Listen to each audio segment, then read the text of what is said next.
Como siempre vamos a compartir con la familia del Hospital Panamericano temas interesantes y de mucha actualidad, por eso tienen que estar en sintonía. Nos ocupamos precisamente de esa salud que es vital, sobre todo en estos tiempos, así que tenemos casa llena y van a disfrutarlo, lo sé, y ustedes también pueden ser parte de los temas que aquí se esbozan. En nuestra segunda hora vamos a hablar sobre una noticia que también está impactando a la gente y que surgió en estos días.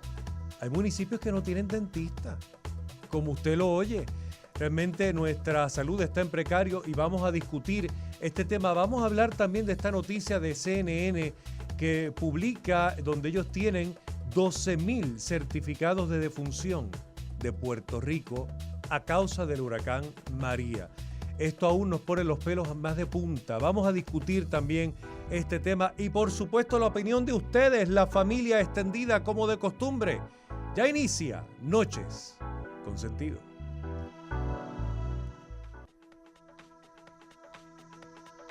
Que tus noches sean refrescantes, diferentes, culturales, amenas, porque las noches son tuyas. Noches con Sentido con el caballero de la radio, Carlos José Ortega. Claro que sí. Bueno, señores, estamos en vivo y siempre hay un... Pero ¿tú viste cómo está? Estos muchachos están... Oye, pero están fuertes.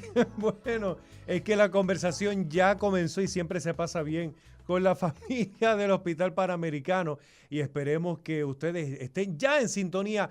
Linda noche y gracias a todos los que están ahí a través del 1320 en San Juan, 1490 Ponce, 1550 Yauco, Radio Ley 1080 en Calley, saludos allá a todos en Mayagüez a través del 710, Radio Grito en Lares 1200 y un abrazo bien apretado a todos mis hermanos borincanos que nos escuchan y nos ven por nuestra aplicación radioisla.tv y me sorprenden cada día más, no solamente puertorriqueños de todas partes del mundo, se unen a nosotros latinos de distintos países que nos han elegido como su opción en las noches, así que para mí es un placer y me honran con eso, personas que nos escriben de Panamá, de Costa Rica, de Perú, de México, de Argentina, gracias por preferirnos, así que es un placer para mí y de mi parte un abrazo apretado con todo el amor borincano para todos y cada uno de ustedes. También está disponible nuestro Facebook Live para que usted haga los comentarios que desee y nosotros vamos a ir dando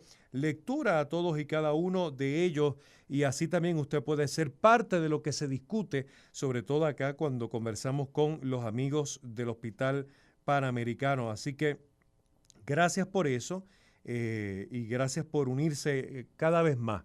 De verdad que me llena muchísimo. Bueno, quiero comenzar el programa y cogerme por lo menos unos segundos para destacar algo importante y es el fallecimiento de una figura que ha sido de gran relevancia en nuestro país. Y nos enteramos en la tarde de la muerte del primer actor, Samuel Molina, una figura de mucha importancia para nuestra televisión, nuestro cine y nuestro teatro. Ahí lo tienen en pantalla y fue un imponente actor dramático que luego también hizo mucha comedia. Tuve el privilegio de trabajar con él y realmente pues todas estas personas eran maestros sin duda alguna y dejaron un legado importante y espero que las nuevas generaciones no olviden este legado y no olviden las figuras que hicieron el camino que hoy día otros estamos recorriendo. Así que Samuel Molina muere a los 83 años de edad. Él estaba afectado de salud y fue un derrame cerebral, estaba en el hospital IME en Caguas. Así que a su familia nuestras condolencias, nuestras oraciones para que tenga mucha fortaleza y paz.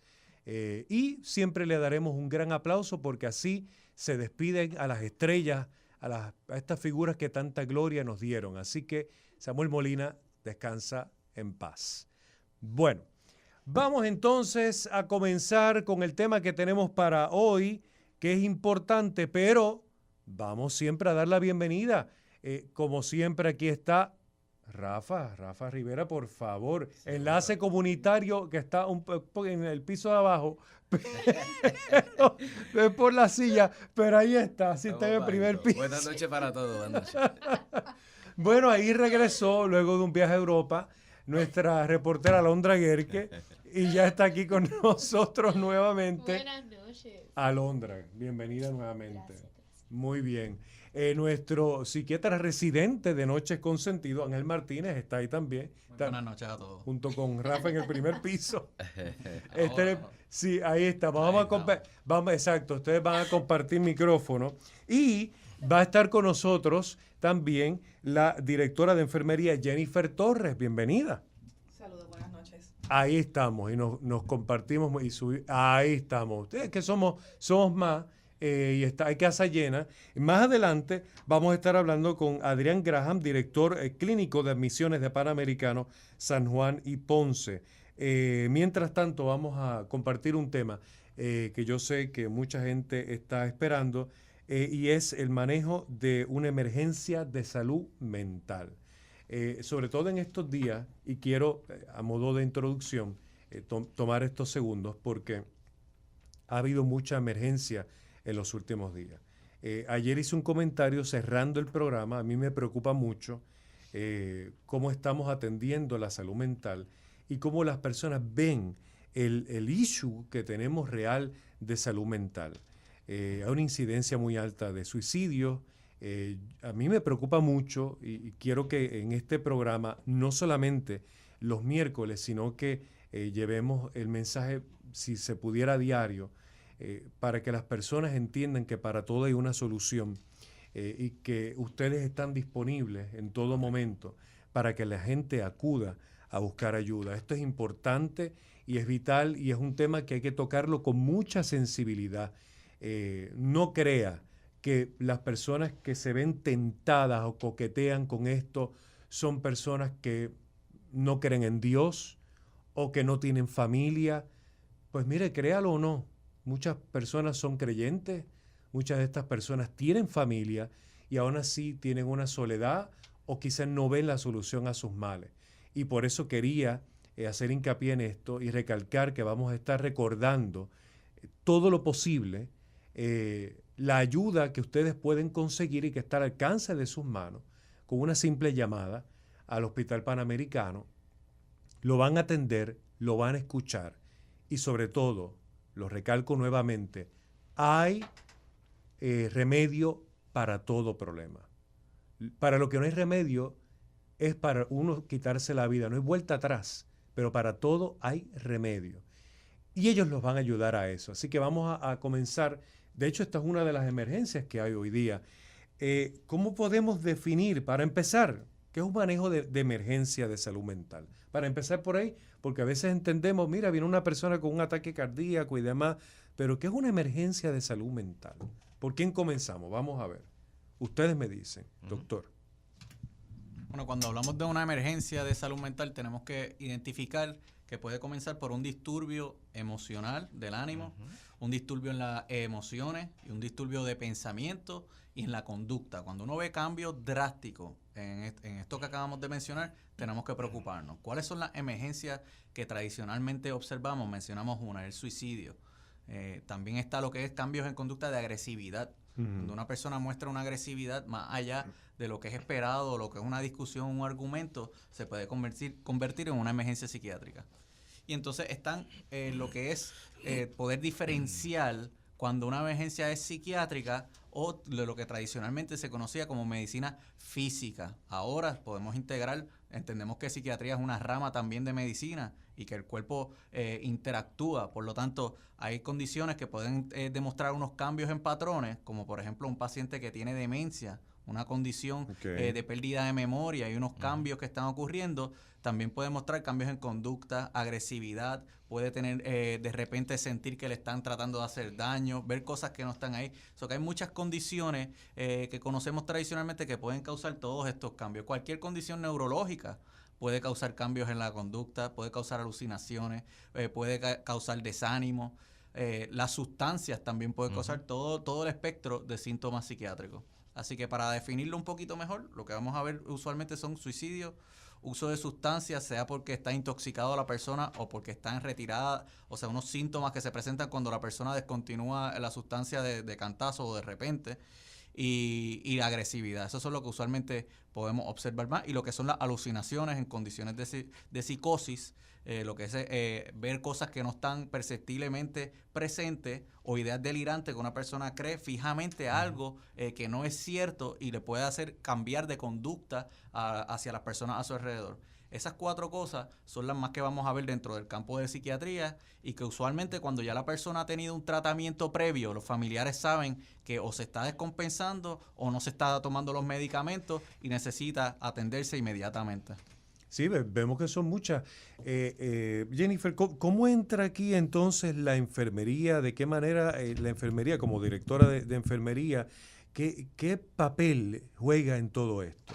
Bueno, antes de responderte la pregunta, me gustaría también hacer la salvedad que una emergencia psiquiátrica, a diferencia de lo que sería una emergencia médica, también se toma en consideración que pudiera ocasionar daños a terceras personas, que eso es muy importante que se debe tomar en consideración. En cuanto a lo que es la enfermería, si nos vamos, ¿verdad?, directamente a lo que sería el hospital, pues nosotros tenemos un cuidado holístico hacia el paciente. Así que una vez nuestros pacientes llegan, lo primero que le hacemos es un cernimiento, donde se estiman los signos vitales, condiciones o historiales físicos, precisamente para descartar que haya alguna complicación médica y que esta complicación médica sea lo que esté llevando al paciente a presentar una emergencia psiquiátrica. Otra de los mecanismos que podemos utilizar también como por la parte de enfermería es orientar referente a lo que serían mecanismos de prevención. Ok, eso es interesante que la gente lo sepa. De hecho, quiero también mencionar que las personas que quieran hacer algún comentario, usted siéntase la libertad también de llamar y hablar con nosotros al aire como otras personas lo han hecho al 292-1703 o 292-1704, pero también lo pueden hacer en nuestro Facebook Live, que yo estoy pendiente siempre durante el transcurso del programa. Soy el único momento en que trato de ser multitasking. Y sí, porque los hombres no lo somos. Y entonces ahí por lo menos es cuando único puedo y voy leyendo los comentarios a la vez que voy hablando con ustedes. Y así cualquier duda, cualquier pregunta, inquietud, lo pueden hacer también y nuestros profesionales le van a responder sus preguntas. Y son muchas las personas que ya se están conectando. Así que lo pueden hacer. En nuestro Facebook Live yo lo voy a leer. Y si tiene alguna duda, repito, y quiere sin ningún tipo de problema hacerlo al aire, lo puede hacer a través del 292-1703 o el 292-1704. Hablamos de los distintos tipos de emergencia, que eso es importante. ¿Cómo se manejan entonces estas emergencias según se vayan clasificando? Bueno, tenemos que tomar en consideración que la emergencia psiquiátrica pudiera ocurrir ya en el hospital y también puede ocurrir en el hogar o fuera del hospital donde se encuentra la persona. Así pues que en el caso donde estuviese la persona fuera del hospital, es bien importante, número 1, lo que sería la prevención. Y voy a ser bien enfática en la prevención porque una emergencia psiquiátrica no se desarrolla como un ataque al corazón súbitamente. Ya la persona va comenzando y va presentando unos síntomas. Que se puede evitar. Correcto, que puedes evitarlo si lo identificas a tiempo. Síntomas tales como aislamiento, una persona pues que sea completamente sociable, de repente comienza a aislarse, dificultad para dormir, irritabilidad, pobre concentración en el trabajo, en los estudios. Y es uno de los indicadores o indicativos que puedes ir observando para poder evitar la emergencia psiquiátrica. Usualmente, y el doctor me puede corregir, la emergencia psiquiátrica ocurre más bien con las personas y nos pasa mucho con los adolescentes, edades universitarias, que salió a un party. Se fue al party y de repente llegó a su casa, agresivo, psicótico, tiró, rompió. Ya ahí tenemos otra manera. ¿Consecuencia de qué ejemplo? Pudiera Vino ser del party. vino del party, puede ser consumo de sustancias, alcohol, la mezcla de ambos. Tenemos, ¿verdad? Lamentablemente la moda de la marihuana sintética. Ocurre mucho ese tipo de conducta, agresividad o psicosis. Ya ahí en ese tipo de conducta es importante, número 1, nunca el paciente se puede dejar solo o la persona dejarlo solo. Eso es uno de los puntos bien, bien importantes. En ese momento tenemos que asegurar un ambiente seguro y libre de que se haga daño el paciente o le haga daño a terceros. En el caso de una emergencia, activar el sistema 911 o comunicarse al número de la línea de crisis del hospital, que Rafi es el que lo tiene. 1-800-981-1218. Eso es sumamente importante. En el caso de que la persona esté desarrollando y hayan unos síntomas o unas señales, aquí la comunicación abierta, sin juzgar a la persona, también es importante. Te sientas con la persona, vamos a hablar, algo está sucediendo, yo no estoy viendo que te estás concentrando, estoy viendo que está irritable, ¿qué te está pasando? Sin juzgar a la persona, porque nadie o ninguno de nosotros estamos exentos de poder presentar alguna situación emocional. Totalmente. Yo quiero hacer hincapié en eso, y es importante, sobre todo en estos momentos, donde hay gran crisis en todas partes, porque las cosas hay que decirlas como son. Se está juzgando mucho, y a mí eso realmente me preocupa de muchísimas maneras. Aquí hemos tenido personas que se han expresado en nuestro live, empezando por la misma familia, que expresan, mira, yo creo que tengo que ir, buscar ayuda para mi salud mental, pero tú estás loca, ¿cómo tú vas a hacer eso? ¿Qué van a decir de ti? Pero esto va... Entonces ya estamos mal. Ya entonces la familia no la apoyó. Y segundo, lo que hablábamos del suicidio, a veces juzgamos tan duramente a las personas. Yo le he dicho constantemente, no todo el mundo procesa los problemas de la misma manera. Y hay personas que dicen, bueno, yo pasé tal cosa y tal cosa y tal cosa, nunca intenté el suicidio. Bueno, pues fantástico, pero no todo el mundo tiene las mismas herramientas. Por X o Y razón, que eso tomaría 3 o 4 programas más explicarlo. La realidad es que hay personas que sí, que lo necesitan. Y son personas, como les dije, pueden ser creyentes y pueden en esos momentos, usted dice, bueno, y claro, uno dice que se agarre de la fe, pero pueden ser personas que en esos momentos tienen su pelea con Dios. Y eso es muy normal en ciertos momentos. Eso es muy normal. Son procesos. Tienen familia, pero a lo mejor o no se sienten amados por la familia, o la familia no los escucha. Todas esas cosas pasan. O personas donde les recae toda la presión de la familia también. O sea que son muchos los factores que tenemos que tener en cuenta para no juzgar, y por eso quería hacer ese énfasis, porque yo creo que nos toca a todos colaborar y ayudar a las personas que tienen una crisis, hablando de este término, que es lo que nos lleva al programa de hoy, una crisis. Y nos toca a nosotros, somos nosotros. Hay manera de que nosotros podamos darnos cuenta y que podamos ser, que podamos estar alerta a todas estas señales. Doctor. Sí, importante mencionar eso, que las personas dan señales. Una de estas señales puede ser dejar cartas, lo pueden decir. Muchas veces los adolescentes lo escriben por Facebook y lo avisan, como gritando por ayuda.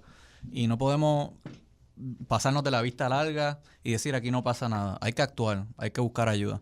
¿Qué cosas nosotros podemos hacer? ¿Verdad?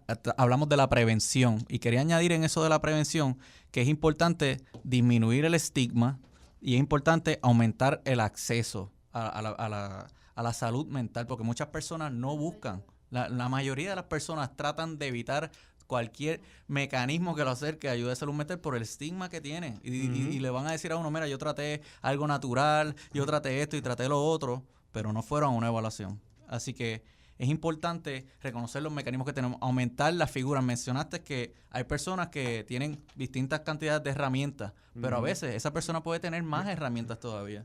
Pero las personas consideran y tienen distintas perspectivas sobre una misma circunstancia. Lo que es importante para uno, una pérdida que no era importante para el otro, pues lo puede afectar de una manera mucho más severa y mucho más grave. Y esto no significa que es más débil de carácter, significa que cada persona es afectado por factores protectivos y factores que pueden ser lo que sean factores de riesgo. En una hospitalización o un tratamiento psiquiátrico se trata de aumentar los factores protectivos y se trata de disminuir los factores de riesgo en el tratamiento. Mencionaste, por ejemplo, tener conexiones con la familia, tener una religión o una creencia en Dios que lo ayuda a crecer en fe, a conectarse con otras personas, son factores conocidos como protectivos. Pero esto no significa que, ¿verdad?, tenemos que pesar en una balanza los pros y los contras de la circunstancia que está pasando a la persona y cómo esto lo ha afectado para poder determinar cuánto realmente esta persona necesita una ayuda psiquiátrica en distintos niveles. Ahora, ¿cuáles son los factores que pueden ser dañinos cuando una persona tiene pensamientos de derrota? Mencionamos ahorita como si no duerme bien, si tiene desesperanza, si tiene una perspectiva negativa de lo que va a suceder, pues entonces todas estas cosas, si tiene problemas económicos, ha sido asociado también a tener a desarrollar depresión y ha sido desarrollado suicidio, ¿verdad? A aumentar el riesgo de suicidio. Así que todas estas cosas contribuyen a que una persona llegue a cierto punto en la vida. Vi que alguien escribió, ¿verdad?, por el Facebook Live, que preguntó sobre las cárceles. En las cárceles de Estados Unidos, si esto es un factor de riesgo, sí es un factor de riesgo. En las cárceles de Estados Unidos se tienen estadísticas de hasta 50% de condiciones psiquiátricas. Y si eso sin contar sustancias, que sube hasta casi 85% en las cárceles de Estados Unidos. Unas estadísticas también que tienen el mayor número de presos que otras naciones. O sea, así que sí puede ser un factor de riesgo y es bueno hablar de eso, ¿verdad? Una institución que a veces está marginada y que nosotros no conocemos acerca de lo que está sucediendo adentro, pero sí es importante también brindarle acceso a instituciones y ahora se está aumentando el acceso a través de telepsiquiatría y otros métodos, pero definitivamente los profesionales tenemos que alcanzar todos los niveles para poder alcanzar a todas las personas que están pasando por dificultades. Sí, doctor, también es importante señalar que las etapas del ser humano, ¿verdad?, de desarrollo, desde los niños hasta los adolescentes, hasta nosotros como adultos jóvenes o adultos mayores o los envejecientes, pasan por distintos estresores. Estresores pues que te pueden llevar a desde un viejito en la soledad, luego o durante María o antes de María, ¿cómo te puede llevar a eso? El factor económico, cómo los adolescentes, las presiones, ¿verdad? El bullying en la escuela, etcétera, etcétera. Todos estos factores en la etapa y el desarrollo del ser humano te va a impactar y te puede llevar a una crisis, que es lo que estamos hablando esta noche. Totalmente cierto eso. Los dos mencionan cosas bien interesantes, lo de las cárceles. De hecho, y salió hace poco la noticia, hay una crisis ahora mismo también en nuestras instituciones carcelarias porque entienden los reclusos que no se está atendiendo sus problemas de salud mental adecuadamente y lo necesitan. Por Dios, es que es parte de la rehabilitación también. Lo necesitan a gritos. Y otra cosa que también ocupa mi mente, nuestros viejos. Nosotros tenemos una población de viejos enorme y se están deprimiendo. Yo voy a decir una cosa, y esto sonará que es un cuento que quizás muchos digan, esto es una tontería, pero esto es un caso real que yo supe. Una señora ya muy mayor, con ganas de no vivir más, ella tenía un perro y se quería quitar la vida porque ese perro se murió. Pero cuando tú investigas no tenía a nadie,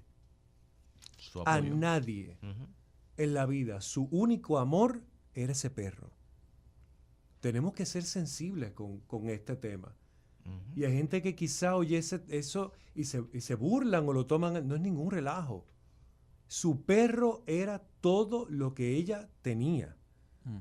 Por eso es que esto es un asunto serio y va más allá. Y nosotros tenemos que buscar la manera de llegar a estas personas de todas las formas posibles. No, y el abandono que las familias se olvidan de sus abuelos, de los mayores, y totalmente están solos, tú sabes. Totalmente. Hay distintos estresores en distintas etapas.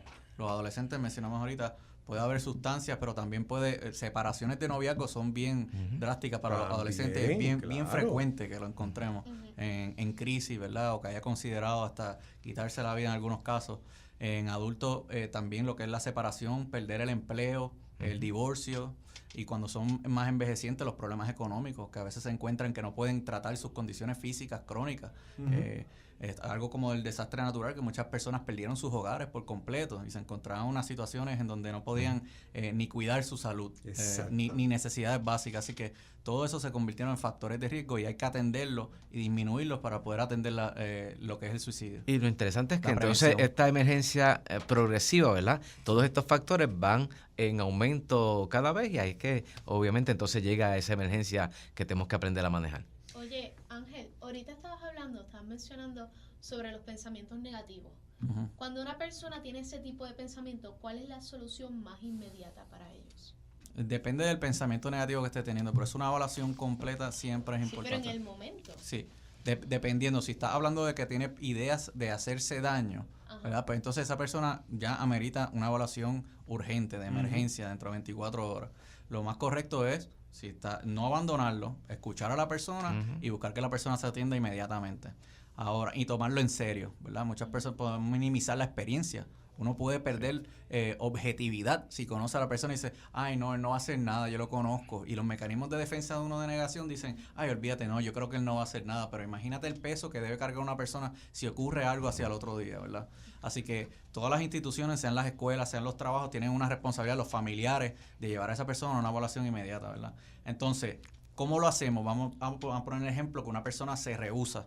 Pues tenemos la ley 408, donde se puede llamar al 911, ir a un cuartel también, llamar a la policía, y entonces ellos buscan a la persona y lo llevan para por lo menos una evaluación dentro de 24 horas. Y en el hospital entonces dejar que los expertos tomen la decisión si esa persona está lista para irse para su casa o amerita una hospitalización. Van a determinar entre la evaluación completa cuál es el riesgo que conlleva esa persona. Amigos, vamos a hacer una pausa y al regreso vamos a seguir discutiendo este tema y profundizando más. Aún queda mucho por discutir, siempre con la familia del Hospital Panamericano. No se vaya nadie, ya volvemos. Ya regresamos con Carlos José Ortega en Noches con Sentido por Radio Isla 1320 y radioisla.tv. El embarazo, la lactancia y la crianza de nuestros hijos son procesos hermosos que están llenos de retos e innumerables preguntas. Soy Mili Méndez y te invito a que me acompañes a buscar las respuestas en los diarios de la teta, ahora los sábados a la 1 de la tarde por Radio Isla 1320 y radioisla.tv. Radio Isla WSKN.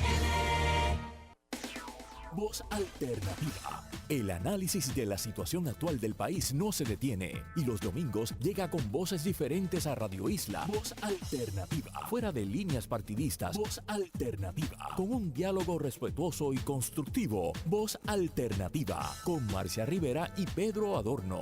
Voz Alternativa. Todos los domingos a las 11 de la mañana por Radio Isla 1320 y radioisla.tv. Nos levantamos contigo.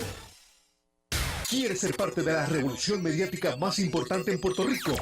Anota 787-292-1700. 787-292-1700. Es el número de contacto para incrementar las ventas de tu negocio. Comunícate ahora. Nuestro equipo de asesores mediáticos te espera para asesorarte y ayudarte a crecer tu negocio. Llama ahora 787-292-1700 y sé parte de la revolución mediática de Media Power Group.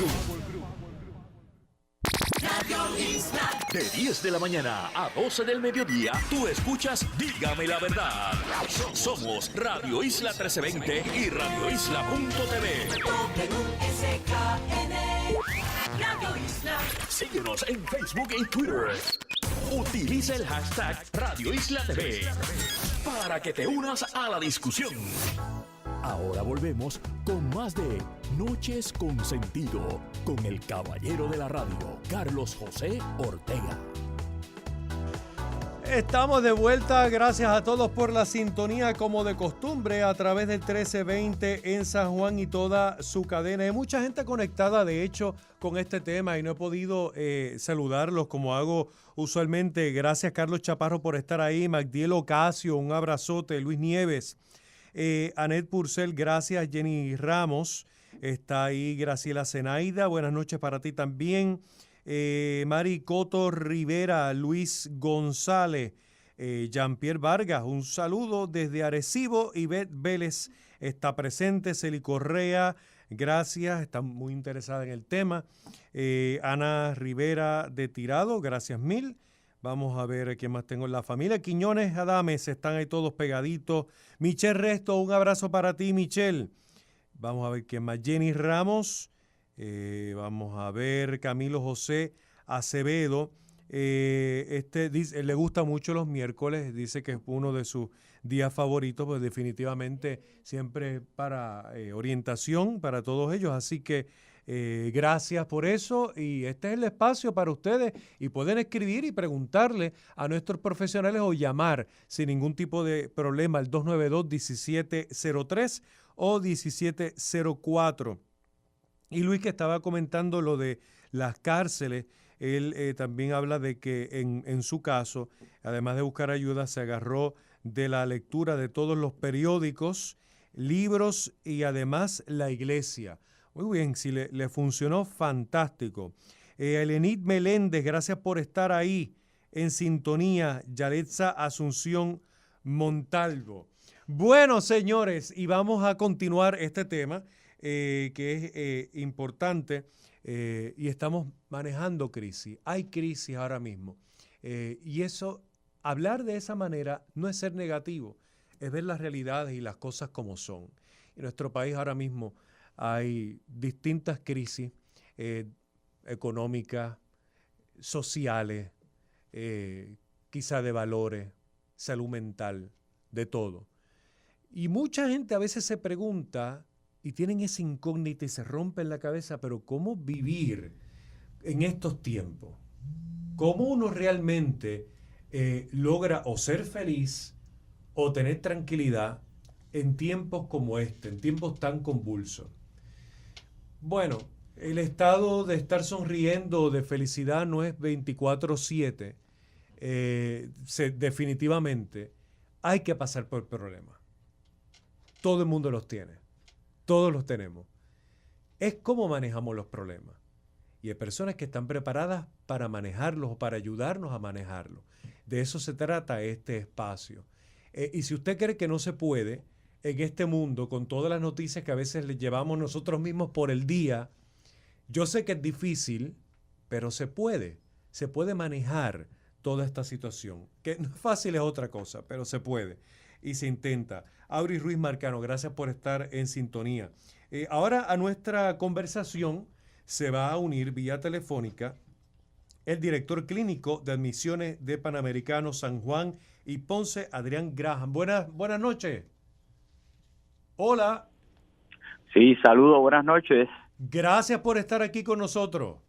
Gracias, Ortega, y saludos a toda la familia Panamericano y a todos los que están en el estudio y a todos los amigos que te sintonizan esta noche. Bueno, vamos entonces a empezar hablando con usted, integrándolo en este tema, del cual mucha gente está pendiente como director precisamente de admisiones. ¿Qué reacción usted tiene para este asunto de la crisis, sobre todo en estos momentos? Sí, los vengo escuchando, y es bien importante este tema de crisis. Muchas veces pensamos que se acerca a que, o se relaciona con que todo el tiempo es problema. Crisis es tan sencillo como en muchas ocasiones el mudarnos, la diáspora en estos momentos, que son gente que ha tenido que abandonar el país, ya eso es una crisis. El mudarte de un sector a otro, de una casa a otra, eso es una crisis. Y nosotros, el ser humano, pues así nos ha tocado estar en constantes cambios, son constantes crisis.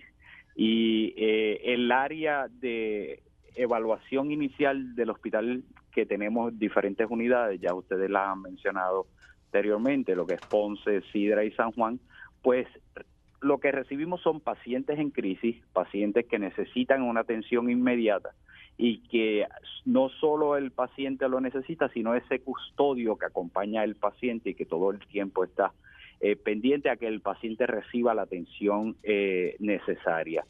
Esto, cuando hablamos de crisis, son diferentes crisis, diferentes situaciones, y cómo nosotros en el área de admisiones las resolvemos y las atendemos, pues definitivamente depende del estresor, depende de aquella crisis que sí se pueda manejar en el hospital psiquiátrico y aquella crisis que no lo podamos manejar en el área de admisiones, en esa evaluación inicial psiquiátrica para determinar si cumple o no con los criterios de admisión, pues definitivamente entonces esos pacientes deben ser atendidos en un hospital con mejor preparado para atender lo que es una crisis dentro de lo que es síntomas psiquiátricos acompañados con síntomas físicos.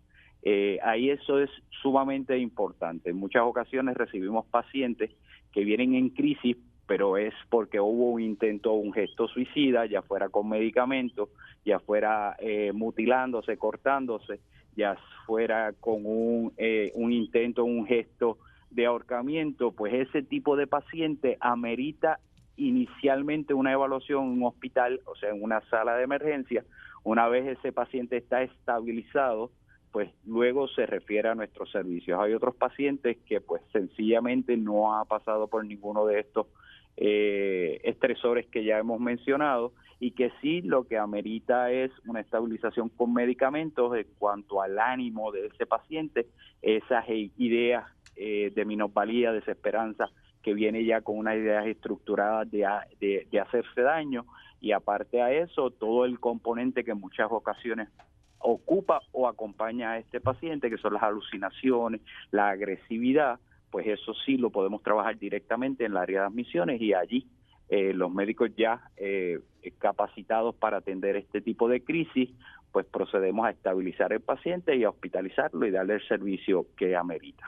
Jennifer, entonces muchas de estas crisis pasan directamente a enfermería, si vemos entonces que es algo más físico al principio, me imagino yo, te pregunto. Sí, como le había mencionado anteriormente, en todos nuestros centros agudos, entiéndase Ponce, San Juan y Sidra, hay un equipo holístico, un equipo inter y multidisciplinario en el departamento de admisiones. Así que el paciente llega en una crisis y lo primero que se le realiza es un cernimiento. En ese cernimiento la enfermera va a explorar con el paciente cuál es la razón por la cual el paciente llega a nuestro servicio. Luego pasa por una evaluación de un trabajador social, el cual explora cuáles son los factores precisamente sociales por los cuales el paciente pudiera estar pasando, que pudiera presentar una crisis. Y una vez termina esa evaluación, se evalúa entonces por el médico del área de admisiones. Y ahí obviamente complementamos la parte holística desde lo social hasta lo físico, lo emocional. Ahí, como dice muy bien el doctor Graham, se determina si el paciente requiere una evaluación en una sala de emergencia para descartar que su crisis sea relacionada a daño orgánico o a un descontrol que pudiera presentar tanto niveles de tiroides, usualmente pudiera presentar la persona una crisis también emocional. En el caso de que no haya ningún riesgo físico, entonces el paciente lo manejamos ya en el hospital. Ok, es que son como varios procesos, varias etapas, ¿no? Sí. Es interesante. Muy vertiente que el paciente puede llegarnos, como estábamos hablando ahorita, porque tuvo un intento suicida, llegó a una sala de emergencia y posteriormente entonces nos llega, luego está estable. O viceversa, de que nos llega caminando al hospital, nosotros responsablemente lo vamos a evaluar, pero si determinamos que hay una necesidad de evaluación física, pues entonces lo movilizamos al setting hospitalario a nivel físico. Claro, o sea, sí que es una evaluación. En el hospital hay médicos de familia, ellos pueden hacer evaluaciones físicas completas como si estuvieran en el hospital. Ahora, si amerita una sala de emergencia, pues entonces él va a tomar la decisión de enviarlo allí inmediatamente. Correcto. Ya entiendo. Doctor Graham, ¿si algo más que añadir? No, bien importante que en el hogar el familiar, que en muchas ocasiones es el que identifica que este paciente está en crisis, es cuando ahí es cuando es el momento crucial y muy importante, donde ese familiar determina dónde va a llevar a ese paciente. Si hay que llamar el 911, se llama. Si hay que llamar a la línea de crisis, como ya antes lo habían expuesto, se llama. Es importante que tengan esa tarjeta. La tarjeta del paciente regularmente tiene un número 800, que es una línea de crisis. También se debe llamar allí para orientación y mover ese paciente, pero siempre tenerlo seguro, en un lugar seguro, en un área segura para evitar un daño a ese paciente. Las líneas del hospital siempre están disponibles para recibir todo este tipo de llamadas y poderlos orientar de cómo se van a movilizar con ese paciente. Y ya el doctor Martínez lo había explicado, paciente que no está apto para tomar decisiones, el familiar lo puede hacer. Y ahí está el recurso de la ley 408, que es un recurso genial para poderle ofrecer el tratamiento, el paciente no consintiendo para él. Doctor, pero le pregunto una cosa, ¿cuáles son los principales o más comunes errores en los que caen los familiares? ¿Cuáles son esos mitos, esas cosas que quizá obstaculizan un poco, ponen escollos en el camino para que estos pacientes vayan por los pasos adecuados? Bueno, el familiar, y lo vemos es muy común verlo, aquel familiar que se cohíbe y no solicita una ley 408 pensando que le va a dañar el récord de buena conducta al paciente, y eso es totalmente falso. Paciente que va a un hospital con una ley 408 no tiene nada que ver que se le va a dañar su récord de buena conducta porque estuvo en un hospital psiquiátrico y porque estuvo con un documento expedido a su nombre por parte del tribunal. Eso no es cierto, eso no ocurre. Regularmente aquel paciente que está en el hogar que ingirió medicamentos es un paciente que el familiar debe reconocer que tiene que ir primero a una sala de emergencia antes de llevarlo a un hospital psiquiátrico. También nos encontramos mucho con aquel paciente que no toma sus medicamentos, que está en una crisis completamente en el momento, que también lo que hace es mezcla de medicamentos porque estos pacientes psiquiátricos que nosotros atendemos muchas ocasiones tienen muchas condiciones comórbidas. A esto me refiero es que no solo el diagnóstico de depresión acompaña al paciente, sino que también son pacientes diabéticos, tiroideos, pacientes con hipertensión, pacientes renales, y todo este componente el familiar siempre debe identificar que es cuando el paciente está con una condición, con una exacerbación de síntomas físicos y cuando ya está en un momento de exacerbación de síntomas psiquiátricos.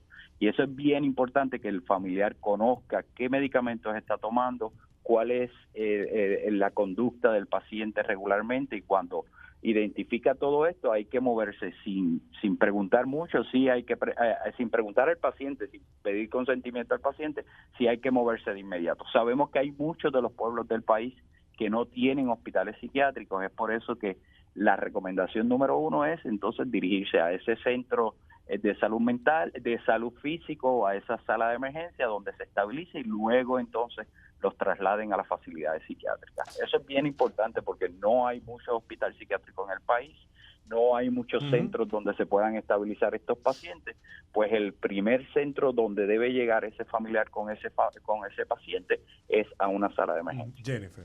También quería añadir con relación a la ley 408, además de que existe el mito de que el expediente de conducta puede ser dañado.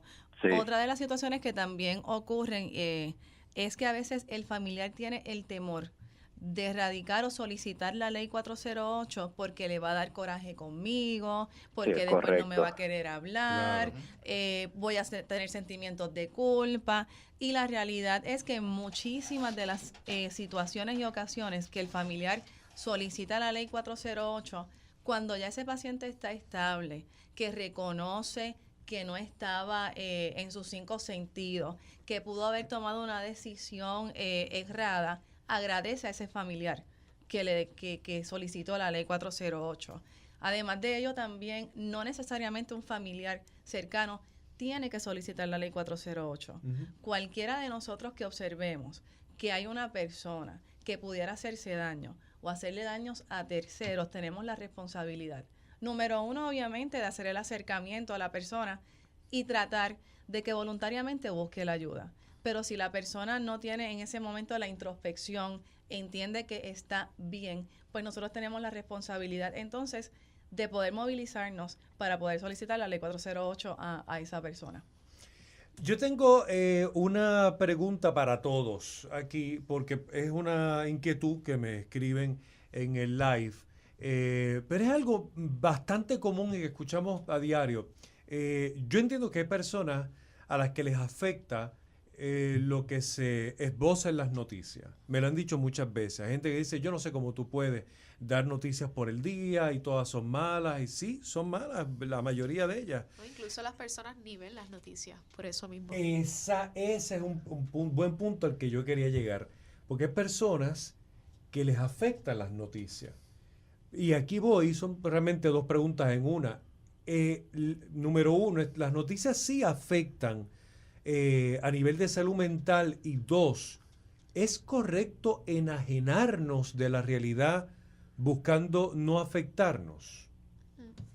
¿Por quién empezamos, doctor? Pues hay que hacer un balance, eso es lo más importante, hacer un balance. Una persona que está más vulnerable, que está en un proceso agudo de tratamiento o de la condición psiquiátrica, pues quizás es recomendable que se distancie un tiempo de noticias negativas, de cosas que la persona entiende que afectan su salud. Porque hay personas que están vulnerables, pero sienten que eso no les afecta. Así que cada caso va a ser distinto y va a haber una variedad de circunstancias en la vida de las personas. Hay distintos medios noticiosos. Algunos son un poquito más intensos en cómo comunicar las noticias, ¿verdad? Sí. Existen noticias que tienen mucho sensacionalismo, ¿verdad? Entonces hay otras que no. Hay personas que le afecta cuando lo escuchan y lo ven, y esas personas pueden optar por leer la noticia y mantenerse informados. Claro. Así que el medio por el cual llega, los medios que están escuchando o viendo, también van a caer en lo que es el balance de esa persona, y cada persona tiene que encontrar lo que funcione para esa persona. Doctor Graham. Sí, es algo bien personal de cada paciente y, como dice el médico, individual. Porque lo que me puede afectar a mí no necesariamente le va a afectar al paciente que yo tengo, al compañero que tengo al lado. Y aquella noticia que se asimila a lo que fue el estresor por el cual yo vine al hospital o estoy recibiendo tratamiento, pues definitivamente no va a ser de gran ayuda para ese paciente.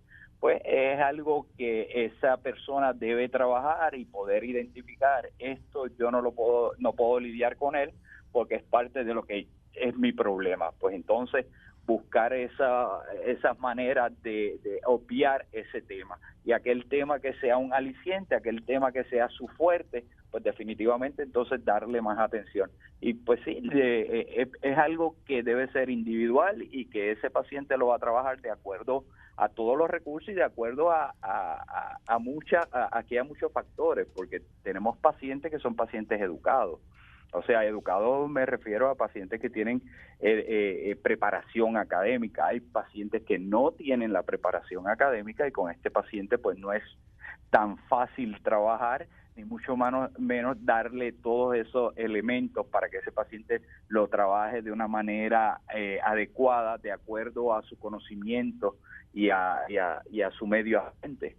Y aquí es bien importante trabajarlo muy individual con cada uno de ellos. Fíjate, yo pienso por otro lado que es bien importante, es un reto para cada uno de nosotros desarrollar las estrategias de poder lidiar con cada cosa.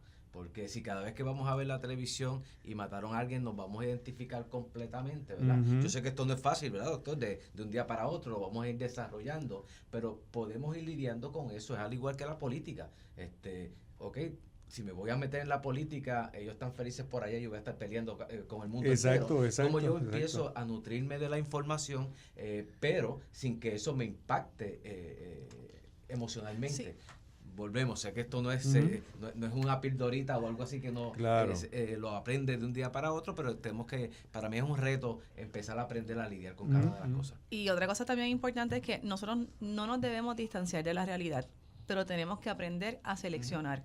Me explico. Por la mañana me levanté, estoy viendo noticias. A las 11, 12 del mediodía, vuelvo a ver las noticias. A las 5 de la tarde, vuelvo a ver las noticias. y para completar el día, a las 10 y 11 de la noche, vuelvo a ver las noticias. Jennifer, Así y que son repetitivas. Con las mismas Correcto. Entonces, yo me estoy saturando escuchando noticias, la mayoría de ellas, pues, negativas. Yo tengo que aprender a seleccionar. No puedo estar viendo todo el tiempo noticias, a qué hora yo las voy a ver, porque si voy a ver las noticias a las 10, 11 de la noche que mataron a 5, no voy a poder dormir. Así que realmente lo importante es aprender a seleccionar en qué momento yo puedo ver las noticias que emocionalmente pues tampoco me vayan a afectar. Que quería añadir ahí que es importante que no se nos quede la cobertura sobre el suicidio. Se ha mostrado en estudios que puede aumentar los suicidios o disminuir los suicidios en una comunidad. ¿O sí? Sí. La cobertura Entonces, que se brinda. ¿qué es lo que se recomienda que se haga? Hay distintas recomendaciones. Entre ellas, el tiempo de duración de la noticia y la prominencia de la noticia puede aumentar los suicidios. Y también mencionar explícitamente los métodos o mostrar imágenes gráficas del evento o del lugar en donde ocurrió. Así que si disminuimos eso y siempre podemos proveer lo que es una línea de crisis o en dónde acudir cuando una persona necesita ayuda, cuando está pasando por pensamiento suicida, eso puede aumentar que las personas acudan y busquen ayuda cuando estén pasando por la crisis. Sí. Y yo creo que en eso sí ha mejorado la cubierta esta última semana, que fue bastante intensa por la cobertura. En mayoría de los canales y CNN y la televisión han podido mencionar números de teléfono a donde acudir. Sí, yo he notado también que eso es muy bueno, hay como una mayor conciencia de que hay que buscar ayuda. Yo coincido en eso y confieso que no me había dado cuenta, pero es cierto, cuando se habla, o los medios, sobre todo los televisivos, lo hacen con muchos detalles. Sí. Causa como una atmósfera de tristeza. Sí. Sí. Esa es la realidad, porque es horrendo. Entonces, de eso no se trata. Hay que buscar la manera de sobrellevar la crisis. Y sabemos aquí ha quedado demostrado hoy que hay distintos tipos de crisis, pero dependiendo del tipo de crisis, se pueden prevenir. ¿Hay manera de prevenirla? La mayoría de los suicidios son prevenibles y por eso es tan importante trabajar con la prevención a nivel individual, a nivel de la comunidad y a nivel de la sociedad y la cultura que está trabajando con esto. Sí, yo entiendo que la mayoría de las crisis se pueden prevenir, pero debemos de tener un balance. Últimamente, ¿verdad? Lamentablemente la tecnología nos está afectando. Llegamos a nuestras casas, utilizamos todo el tiempo el celular, no tenemos el tiempo de poder sentarnos con este familiar, con el hijo, con el esposo, con la madre, con el abuelo, para saber cómo tú estás, cómo te sientes. La vida cotidiana, vivimos una vida ajorada, asumimos. Nosotros no podemos asumir. Una vez veamos, y tenemos lo que son los extremos. Yo tengo el que era extrovertido, un hijo extrovertido, le gustaban las fiestas, de momento comienza a aislarse y posiblemente podemos pensar que tal vez está en una etapa de adolescencia, está experimentando unos cambios en edad universitaria, tiene mucho trabajo, tal vez está estudiando, pero tómate el tiempo. ¿Qué estás haciendo? ¿Cómo yo te puedo ayudar? Definitivamente sí, como familia hacemos ese balance, nos sentamos a hablar sin tabú, porque la salud mental no puede continuar siendo un tabú en la sociedad. Muy de acuerdo. Y si comenzamos a trabajar con esos tabú, el mito, los miedos y las realidades, yo creo que hay muchas emergencias psiquiátricas que podemos prevenir. Muy bien. Doctor Graham, mensaje final. Dejemos el miedo y la pena a un lado, atendamos todas las situaciones y las crisis que tenemos de frente, y como pueblo que sabemos que están los recursos, como lo es el Hospital Panamericano y todos sus recursos humanos, pues definitivamente sí hay esperanza. Estamos allí para ayudarlos y de que se puede, se puede. Muy bien. Doctor Martínez. La crisis cuando surge es porque sentimos que no tenemos las herramientas para enfrentar el problema del momento. Hay esperanza, hay ayuda y hay acceso. Y no debemos cambiar algo que es temporero por algo que es irreversible. Debemos buscar lo que nos va a ayudar a ser resilientes en medio de la adversidad. Yo quería añadir un último detalle muy importante. Nosotros como sistema, pues tenemos en diferentes puntos de la isla acceso, ya sea en el área de San Juan, área metro, Sidra y Ponce, están nuestros hospitales agudos que funcionan y trabajan 24/7. En el caso de si ya estás observando y no quieres llegar al extremo de una crisis, es importante que en 7 puntos de la isla también tenemos centros ambulatorios. Estos centros trabajan de lunes a viernes, están ubicados en Manatí, Bayamón, en Mayagüez, en Ponce, en Caguas, Atorrey y Humacao. Así que independientemente, en cualquier punto de la isla, Panamericano va a decir presente. Lo importante es que ese familiar o que la misma persona pueda reconocer y tener en mente que cualquier persona, sea profesional, no profesional, podemos experimentar en algún momento de nuestra vida alguna crisis que nos pueda llevar a solicitar la ayuda necesaria. Totalmente. Nosotros como individuos, el silencio es mortal. Tenemos que hablar, el silencio es mortal, como dice la promoción. Las personas que han pasado por su mente suicidarse o hacerse daño, lo más que quieren es que alguien les pregunte cómo te puedo ayudar, para poder expresar los sentimientos y salir de la crisis. Así que hablemos, es importante, y tengamos paciencia como los que estamos del otro lado de la moneda. Que sean sensibles. Y veamos las necesidades, sensibilidad sobre todo. Yo me hago eco también y parte de ese llamado. Yo me considero ya hace tiempo parte de la familia panamericana. Los comunicadores también tenemos una responsabilidad mayor. No solamente estamos llamados para llevar una información, estamos llamados también para hacer un servicio a la comunidad, un servicio al país. Ustedes saben que en este programa siempre será así, y yo lo voy a hacer así siempre. Y nos va a distinguir eso en todo momento. Y yo personalmente exhorto también a las personas que nos están escuchando a que, como bien todos acaban de expresar aquí, saquemos el tiempo para escuchar, para observar a las personas que están a nuestro alrededor. Vivimos muy ensimismados, vivimos, como bien dijo Jennifer, muy apurados. Todo el mundo vive así y se entiende.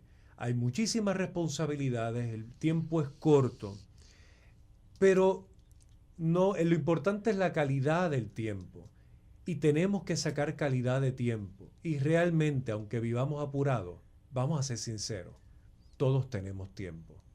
A la hora de la verdad, todos tenemos tiempo para hablar con nuestro familiar, para escuchar, incluso algo que quizás es más complicado para algunos.